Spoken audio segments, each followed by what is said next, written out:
보수가 우위를 차지하고 있는 대법원이 바이든 대통령이 추진해온 학자금 대출 탕감 정책을 두고 대통령의 권한을 넘어섰다고 판결했습니다. 뉴욕시 정부와 시의회가 총 1,070억 달러 규모의 2023-2024 회계연도 예산안에 전격 합의했습니다. 뉴욕시 감사원이 지난해 노숙자 서비스국의 노숙자 단속 효과가 미미했다고 평가했습니다. 한국 입국을 위한 외국인 관광객들을 대상으로 하는 전자여행 허가 유효기간이 2년에서 3년으로 확대됩니다. 주말과 맞물린 독립기념일 연휴 기간 동안 장거리 여행객들이 5천만 명에 육박할 것으로 전망되고 있습니다. 이상은 이 시각 주요 뉴스입니다. 시청자 여러분 안녕하십니까? KBN 뉴스입니다. 바이든 대통령이 추진해온 학자금 대출 탕감 정책에 보수가 우위를 차지하고 있는 대법원이 결국 제동을 걸었습니다. 대법원은 해당 정책이 대통령의 권한을 넘어섰다고 판결했습니다. 백악관은 강력히 반대 입장을 표명하고 이미 새로운 조치를 대비해왔다고 밝혔습니다. 지한샘 기자가 보도합니다. 연방 대법원은 오늘 찬성 6명 대 반대 3명으로 바이든 행정부의 학자금 대출 탕감 정책이 대통령의 권한을 넘어섰다고 판결했습니다. 학자금 탕감 정책은 코로나19 팬데믹 이후 미 상환 부채 상환에 어려움을 겪는 이들을 상대로 소득 기준 최대 2만 달러까지 채무를 면제한다는 내용입니다. 중간 선거 직전 바이든 대통령이 승부수를 걸고 추진해온 총 4,300억 달러 규모의 역대급 학자금 대출 탕감 정책이 사실상 폐기 수순을 밟게 됐습니다. 또 대법원의 이번 판결로 인해 그동안 혜택을 기대했던 4천만 명의 대상자를 포함해 사회 전반에 혼란이 불가피할 것으로 전망됩니다. 연방 대법원은 전임 도널드 트럼프 대통령 시절 연이은 보수 성향 대법관 임명으로 현재 보수 6대, 진보 3의 보수 절대 우위 구도로 재편돼 있습니다. 오늘 판결에도 역시 보수 성향 6명이 찬성했으며 진보 성향 3명은 반대했습니다. 로버츠 대법원장은 대표 집필한 다수 의견에서 교육부는 법에 따라 4,300억 달러 규모의 학자금 대출 원금을 취소할 수 있는 권한을 부여받았다고 주장하지만 그렇지 않다며 해당 법은 기존 법령 또는 규제 조항을 수정할 수 있도록 허용하는 것이지 법 자체를 처음부터 다시 작성할 수 있도록 한 것은 아니다라고 판시했습니다. 백악관은 판결에 강력 반대 의사를 표명했습니다. 백악관 당국자는 오늘 법원의 판결에 강력하게 반대한다고 밝히고 다만 이번 결정에 대비해왔다고 덧붙였습니다.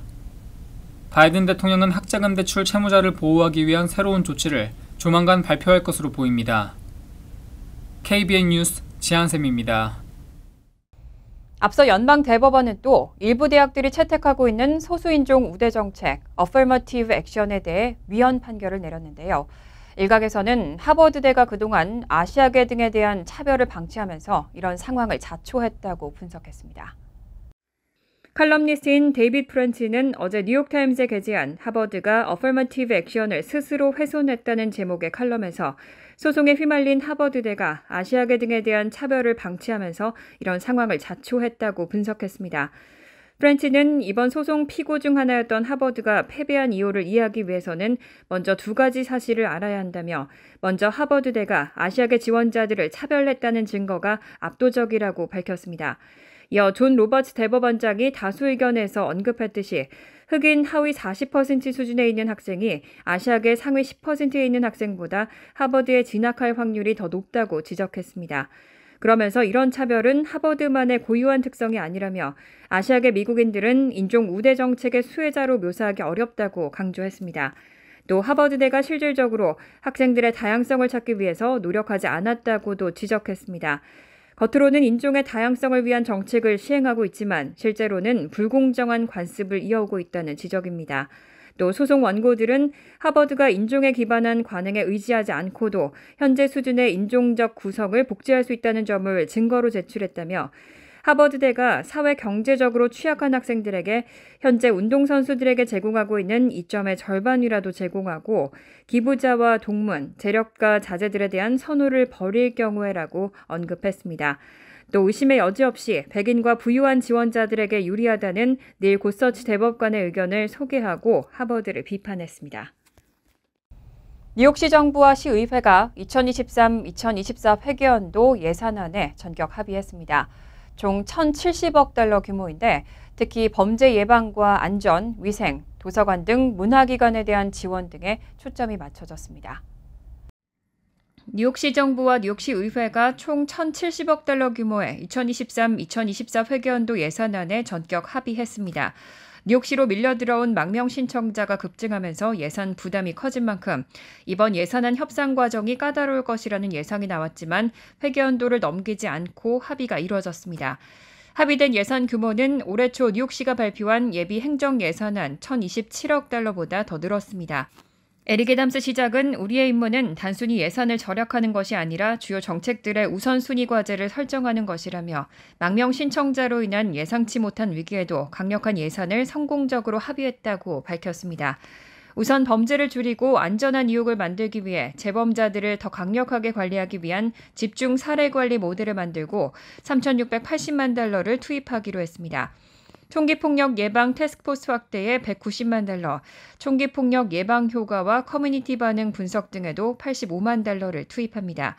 또 주화의 전쟁을 위해 쓰레기 수거 빈도 확대에 2,200만 달러, 고속도로 청소 프로그램에 960만 달러, 거리와 인도 청소 프로그램에 300만 달러 등 예산을 상당 부분 할당했습니다. 한편 당초 약 3,600만 달러 삭감될 예정이었던 도서관 관련 예산은 거센 반발로 삭감하지 않기로 했습니다. 에릭 애담스 뉴욕시장은 지난해부터 길거리는 물론 전철 등 대중교통에서 노숙자를 없애기 위한 여러 조치들을 진행해 왔습니다. 하지만 감사원은 보고서를 발표하고 노숙자 서비스국의 단속 효과가 미미했다고 평가했습니다.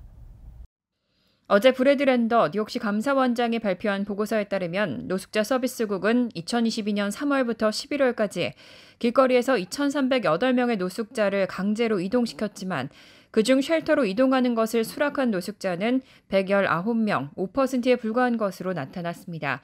이 119명 중에서도 하루 이상 쉘터에 머무른 이들은 90명에 불과했고 90명 가운데 40명은 다시 거리로 돌아갔습니다. 랜더 감사원장은 뉴욕시가 대대적으로 시행한 일명 노숙자 청소는 실패했다며 2,308명 가운데 쉘터를 거쳐 영구적으로 거주할 수 있는 주택에 들어간 노숙자는 단 3명뿐이라고 밝혔습니다. 뉴욕시는 당시 노숙자들이 대거 몰려있는 야영지 99곳을 대상으로 노숙자들을 이동시키는 조치를 진행했지만 해당 장소 가운데 3분의 1은 이미 예전처럼 야영지가 됐습니다. 시 감사원은 노숙자 서비스국이 6,140만 달러를 투입하고도 노숙자 이동 조치 결과를 제대로 작성하지 않았고 쉘터로 보낸 노숙자가 이후 어떻게 이동했는지 추적 관리를 하지 않은 점을 지적했습니다. 하지만 노숙자들이 쉘터 대신 길거리에서 사는 것을 선택하는 이유는 바로 안전 문제 때문으로 지적됐습니다. 쉘터 내 범죄가 심각하기 때문에 노숙자들이 쉘터를 길거리보다 더 위험하다고 느낀다는 이유입니다. 설상가상으로 뉴욕시 쉘터는 남부국경에서 유입된 망명 신청자까지 몰리면서 포화 상태인 것으로 전해졌습니다. 뉴욕시 맨하튼 60가 남단으로 진입하는 차량에 교통 혼잡료를 부과하는 정책이 이미 시행 준비 단계에 돌입했습니다. MTA 측은 통행료를 징수하기 위한 시설 설치를 위해서 이미 계약을 완료했고 공사 기간을 약 10개월 정도로 보고 있다고 밝혔습니다. 메트로폴리탄 교통공사 제노리버 회장은 지난 28일 교통 혼잡료를 부과하기 위한 통행료 징수시설 설치 계약을 이미 맺었다며 약 10개월 정도의 공사 기간을 거쳐 2024년 봄부터는 교통 혼잡료를 부과하는 것을 목표로 하고 있다고 밝혔습니다. 맨하튼의 극심한 교통체증과 대기오염을 막기 위한 MTA의 교통 혼잡료 징수는 2019년부터 본격적으로 추진됐었습니다. 하지만 뉴저지주는 물론 뉴욕시 외곽의 뉴욕주 정치인과 맨하튼 외 뉴욕시 4개 보로 주민들이 심하게 반대하면서 계속 지연되다가 지난 26일 연방정부로부터 최종 승인을 받았습니다. 리버 회장 발표에 따르면 교통혼잡료 통행료 징수시설을 설치하는 계약회사는 트랜스코어로 맨하튼과 외곽 지역을 연결하는 주요 연결점에 이지패스 톨을 설치하고 전체 통행료 징수 시스템을 전자동화할 계획입니다. 한편 교통혼잡료는 차량 종류 등에 따라 최소 $5에서 최대 $23가 될 전망이고 낮 시간에는 $9에서 $23, 야간 시간에는 $5에서 $12가 부과될 것으로 보입니다. 리버 회장은 교통혼잡료 징수가 시행되면 1년에 최대 $15억 정도의 수익이 발생할 것으로 기대하면서 대부분을 공공교통시설 개선 등에 우선 사용할 것이라고 밝혔습니다. 한국 입국을 위한 외국인 관광객들을 대상으로 하는 전자여행 허가 유효기간이 2년에서 3년으로 확대됩니다. 또 17세 미만 청소년과 65세 이상 고령자는 적용 대상에서 제외됩니다. 어제 한국 법무부는 오는 7월 3일부터 미국 등 해외에서 한국으로 입국하는 관광객의 전자여행 허가 KETA 유효기간을 현행 2년에서 3년으로 확대한다고 밝혔습니다. 다만 17세 이하 청소년과 65세 이상 고령자는 KETA 적용 대상에서 제외합니다. 따라서 청소년과 고령자는 사전에 KETA를 받지 않더라도 입국이 허용됩니다. 하지만 입국 신고서 작성, 생략 등 혜택을 받기 위해 KETA를 희망하는 경우에는 신청이 가능합니다. KETA는 112개 무사증 입국 가능 국가 국적자가 우리나라에 입국하기 위해 현지 출발 전에 홈페이지에서 정보를 입력하고 입국을 허가받는 제도이며 유효기간 내 국내 입국 횟수 제한 없이 사용이 가능합니다. 법무부는 이번 조치로 외국인이 한번 KETA를 받으면 더 오랫동안 한국을 편리하게 방문할 수 있다고 설명했습니다. 독립기념일 휴일을 앞두고 있습니다. 주말과 맞물린 연휴 기간 동안 50마일 이상을 이동하는 여행객들이 5천만 명에 육박할 것으로 전망되고 있습니다. 공영라디오 NPR 등에 따르면 오늘부터 시작되는 독립기념일 연휴 기간 50마일 이상 이동하는 미국인이 5천만 명을 넘어설 것으로 예상됩니다. 승용차를 이용하는 여행객이 4,320만 명에 달할 것으로 예상되고 417만 명은 항공편으로 이동할 전망입니다. 또 33만 명 상당은 버스 또는 크루즈, 기차 여행에 나설 것으로 보입니다. 여행으로 인한 교통체증은 오늘 저녁부터 시작될 것으로 보입니다. 다만 여행 차량이 주요 주거 지역을 빠져나가면서 2, 3일 도로는 다소 한적할 전망입니다. 이번 연휴 기간 여행 인파가 기록적 수준을 기록하는 이유는 그간 코로나19로 인한 이른바 보복 여행 심리가 작용했기 때문이라는 분석이 대체적입니다. NPR에 따르면 이번 연휴 기간 항공여행 인파는 지난해 같은 연휴 기간에 비해 11.2% 증가한 수치입니다. 코로나19 팬데믹 이전인 2019년 독립기념일 연휴와 비교하면 6.6% 증가했습니다. 전미 자동차협회 대변인은 높은 가격과 인플레이션에도 많은 사람들이 여행할 것이라며 사람들은 여전히 마을을 떠나 재미있는 것을 하고자 한다고 말했습니다. 이어 여행 수요는 매우 강력하다며 팬데믹이 거의 종식되는 상황에서 매년 수요는 증가했고 2023년 여행 수요는 그저 거대한 수준이라고 덧붙였습니다. 스웨덴 자동차 브랜드 볼보와 중국 모회사 지리자동차가 설립한 전기차 업체 폴스타가 테슬라의 전기차 충전시설 슈퍼차저를 사용하기로 합의했습니다. 또 독일 자동차 업체 폭스바겐도 슈퍼차저 사용을 검토하고 있습니다.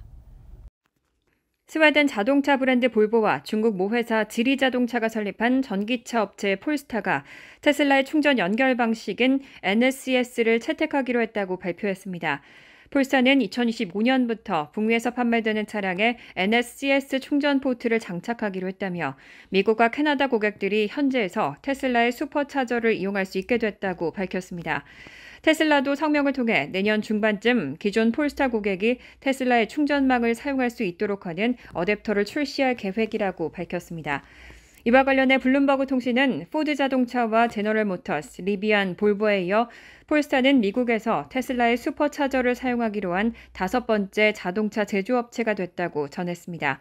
한편 독일 자동차 제조업체 폭스바겐도 테슬라와 NSCS 채택을 놓고 협의 중이라고 밝혔습니다. 폭스바겐은 현재 북미 고객들을 위해 테슬라의 충전 연결 방식인 NSCS 채택과 관련한 평가를 진행 중이라고 전했습니다. 이런 가운데 폭스바겐의 충전 네트워크 사업부인 일렉트리파이 아메리카는 이미 NSCS를 사용하기로 합의한 것으로 전해졌습니다. 일렉트리파이 아메리카는 미국과 캐나다에 4,000대의 충전기를 갖춘 850곳 이상의 충전소를 보유하고 있습니다. 에너지부에 따르면 테슬라 슈퍼차저는 미국 내 전체 급속 충전기의 약 60%를 차지하고 있습니다. 뉴욕 맨하튼에 위치한 명품 주얼리 브랜드 티파니앤코의 본사에 화재가 발생했습니다. 다행히 인명피해 없이 화재는 3시간여 만에 진압됐습니다. 뉴욕 소방국이 뉴욕을 상징하는 매장 중 하나인 티파니앤코의 플래그십 매장이 전기 화재로 인해 불에 탔다고 밝혔습니다. 이 매장은 뉴욕 맨하튼 57번가와 5번가 사이에 위치하고 있습니다. 뉴욕 소방국은 어제 아침 맨하튼의 플래그십 스토어에서 화재가 발생했다며 오전 9시 38분 변압기 화재 신고를 받았고 보고된 인명피해는 없었다고 전했습니다. 이번 화재로 뉴욕의 전력회사인 콘 에디슨도 출동했습니다. 티파니앤코의 한 관계자는 성명을 발표하고 매장을 개장하기 전 뉴욕 5번가에는 티파니 랜드마크 주변 지하실에서 전기 화재가 일어났다며 화재는 현재 진압됐고 뉴욕 소방서와 협력해 직원과 고객의 안정을 보장하기 위한 예방 조치를 취하고 있다고 전했습니다. 뉴욕 소방국에 따르면 화재는 정오 무렵에 진압됐습니다. 이 매장은 최근 3년간의 내부 공사를 마치고 지난 4월에 다시 문을 열었고 1940년 개점한 이후 첫 전면적인 변화라며 매장의 재단장을 홍보해왔습니다. 앤서니 레드루 티파니앤코의 회장 겸 최고 경영자는 지난 4월 5번가의 랜드마크인 티파니의 재개장은 티파니의 중요한 이정표라며 단순한 주얼리 매장이 아니라 최첨단 건축, 예술과 디자인, 그리고 환대를 받을 수 있는 문화 허브라고 선언한 바 있습니다. 간추린 소식입니다. 유네스코는 오늘 임시총회를 열어 미국의 재가입 신청을 승인했다고 밝혔습니다. 유네스코는 전체 193개 회원국 가운데 132개의 나라가 찬성했고 중국, 러시아 등 10개국은 반대표를 던졌습니다. 이 중 북한과 러시아, 팔레스타인 대표들은 투표를 최대한 늦추려는 듯 절차에 문제를 제기하고 수정안을 제안한 것으로 알려졌습니다.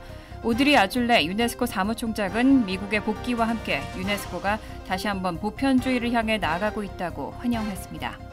레티샤 제임스 주 검찰총장은 지난 28일 요양원 4곳의 운영자가 8,300만 달러가 넘는 메디케이드, 메디케어 자금을 빼돌리고 입소자들을 방치해 부상과 사망으로 이어졌다며 이들을 상대로 소송을 제기했다고 밝혔습니다.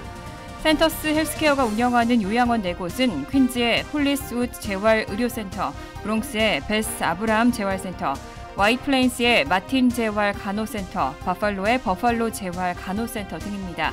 소장에 따르면 소유주는 주 보건국에 신고한 임대료보다 최대 233% 부풀린 임대료를 요양원에 부과하고 제공되지 않은 서비스에 대해 요양원이 가족회사에 청구서 대금을 지급하도록 하는 등의 수법으로 메디케이드, 메디케어 자금을 유용했습니다. 뉴욕시 의회가 응급차 사이렌의 데시벨 최대치를 하향 조정하는 방안을 추진합니다. 조례안에 따르면 구급차의 사이렌 데시벨 최대치를 현행 120데시벨에서 90데시벨로 낮추는 내용을 담고 있습니다. 또 사이렌 구조를 유럽 일부 국가에서 적용 중인 저주파 사이렌으로 교체하는 방안도 포함되어 있습니다. 현재 뉴욕시 소방구 구급차가 사용 중인 사이렌 구조는 주변 소음 차단이 뛰어난 차량들이 사이렌을 인지하지 못하는 경우가 발생하고 있는 가운데 저주파 사이렌은 소리와 함께 주변 도로를 진동시키기 때문에 구급차 주변 차량들이 구급차의 존재를 인지하기 쉬운 구조로 되어 있습니다. 뉴욕 시에나 칼리지가 지난달 20일부터 15일 뉴욕주 유권자 817명을 대상으로 실시한 여론조사 결과에 따르면 텍사스발 난민 신청 이민자들의 써니 기숙사 수용에 대해 반대 의견이 54%에 달했습니다.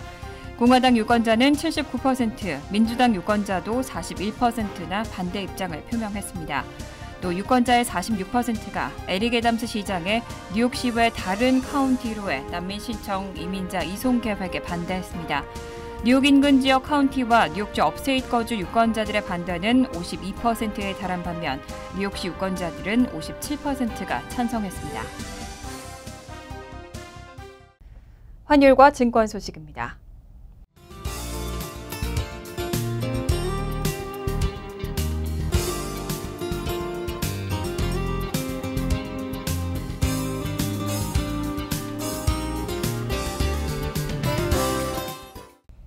이어서 날씨입니다.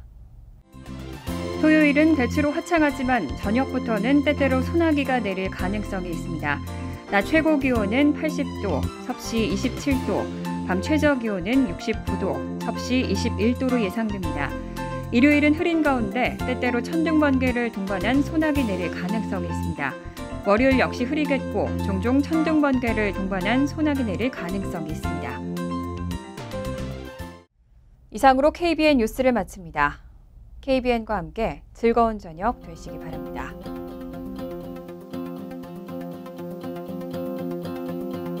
미 동부 최대 한인방송 KBN이 제작하는 KBN 뉴스는 웹사이트 mykbn.com 그리고 유튜브와 페이스북에서 다시 보실 수 있습니다. 좋아요, 구독, 알림 설정은 뉴스 제작에 큰 도움이 됩니다.